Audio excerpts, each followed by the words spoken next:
வணக்கங்க.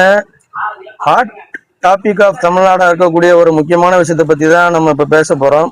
அதாவது தமிழக பாஜக மாநில தலைவராக இருந்து திராவிட மாடல் ஆட்சியை வீட்டுக்கு அனுப்புவதற்கு இரவு பகலாக முக்கியமாக தமிழகத்தில் உழைத்த திரு அண்ணாமலை அவர்கள் அடுத்து என்ன செய்ய போகிறார் என்பதைத்தான் தமிழகம் எதிர்பார்த்து கொண்டிருக்கிறது. ஆட்சியை இழந்த திமுகவும் சரி, இன்னைக்கு ஆட்சியில உட்கார்ந்துருக்க தாவேக்காவும் சரி, அவருடைய உழைப்பதுனாலேதான் இந்த ஆட்சி முக்கியமா மாறி இருக்குங்கிறதை யாரும் புறந்தள்ள முடியாது. இல்லைன்னு சொல்ல போறதும் இல்லை, அவங்கவுங்க மனசாட்சிக்கு தெரியும். அப்படிப்பட்ட திரு அண்ணாமலை அவர்கள் தமிழகத்தில் இந்த ஒரு மாசமா பிரச்சாரம் முடிந்து அமைதியா இருக்காரு. அடுத்து அவருடைய நடவடிக்கை என்னவா இருக்கும் அப்படின்னு யூகிக்கப்படுறது. இந்த தொடர்ந்து அவரு பேசலைன்னாலும் அவரை பத்தி தான் தினமும் மீடியாக்களும் யூடியூப்லயும் டெய்லி பேசிட்டு இருக்கோம், மக்களும் பேசிட்டு இருக்காங்க. அடுத்து அண்ணாமலை என்ன செய்ய போறாரு அப்படிங்கிறத ரொம்ப ஆர்வம் எதிர்பார்த்துட்டு இருக்காங்க.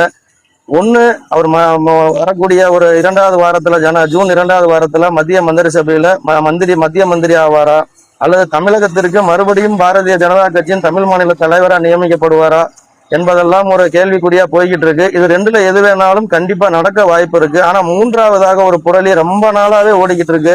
அண்ணாமலை அவர்கள் தனி கட்சி தொடங்குவாரா அப்படிங்கிற புரளி. இப்ப அவர் பேசாம இருக்கிறதுனால அடுத்து என்ன செய்ய போறாருங்கிறத பத்தி நிறைய அந்த புரளியை கிளப்புறாங்க.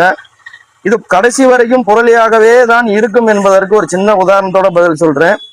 இவர் நேர்மையான காவல் அதிகாரியாக 10 ஆண்டுகள் செயல்பட்ட ஒரு மக்களிடத்துல பிரபலமான இவர் அரசியலுக்கு வர வேண்டும் என்று நினைக்கும் போது தமிழகத்தில் அதிமுகவோ திமுகவோ இந்த மாதிரி கட்சிகள்ல சேர்ந்திருந்தா அவர் மிகப்பெரிய ஒரு பொறுப்புக்கும் அவர் ஒரு பண உதவிக்கும் போயிருக்க முடியும்.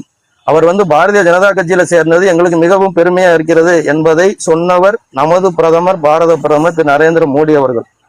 அதே மாதிரி அண்ணாமலை அவர்கள், நான் என்னுடைய வேலையை விட்டுட்டு மோடி அவர்களின் பால் இருக்கக்கூடிய ஈர்ப்பினாலையும் அவள் தேசத்திற்கு செய்யக்கூடிய காரியங்களுக்கு நான் உதவிகரமாக இருக்க வேண்டும் என்ற ஒரே காரணத்திற்காகத்தான் நான் வேலையை விட்டு வந்தேன். மோடி அவர்களுக்காக, மோடி அவர்கள் காலத்தில் தமிழகத்தில் நான் பாஜகவை வளர்ப்பதற்காக வந்திருக்கிறேன் என்று சொன்னவர் திரு அண்ணாமலை அவர்கள்.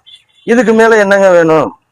புரளிகளாகவே இருக்கட்டும். இப்படிப்பட்ட நேர்மையான ஒருத்தர் தமிழகத்தின் மக்கள் தலைவராக மாறி முதல்வராக மாறிவிட்டால் இங்க அரசியல் செய்பவர்களுக்கு வேலை இல்லாமல் போயிடும் என்பதற்காக இவர்கள் தொடர்ந்து இந்த மாதிரி பொருளையை தான் பரப்புவாங்க. அதை மக்கள் நம்ப வேண்டிய அவசியம் இல்லை. விவிலியத்திலிருந்து ஒரு வார்த்தையை சொல்லுகிறேன். இறைவன் எப்போதும் உன்னை விட்டு விலகுவதும் இல்லை, கைவிடுவதும் இல்லை என்பதை போல அண்ணாமலை அவர்கள் பாரதிய ஜனதா கட்சியை விட்டு ஒருபோதும் விலகப் போவதும் இல்லை. பாஜக தலைமை இவரை எப்பொழுதும் கைவிடப் போவதும் இல்லை. எதிர்காலத்தில் தமிழகத்தில் தாமரை ஆட்சி என்ற ஒரு உன்னத நோக்கத்திற்காக கண்டிப்பாக அண்ணாமலை அவர்கள் தமிழக பாஜகவை வளர்க்க வருவார். அந்த லட்சியத்தை நிறைவேற்றுவார் என்ற நம்பிக்கை மேலிடத்திற்கும் இருக்கிறது, மக்களுக்கும் இருக்கிறது. கண்டிப்பாக வருவார். நன்றி.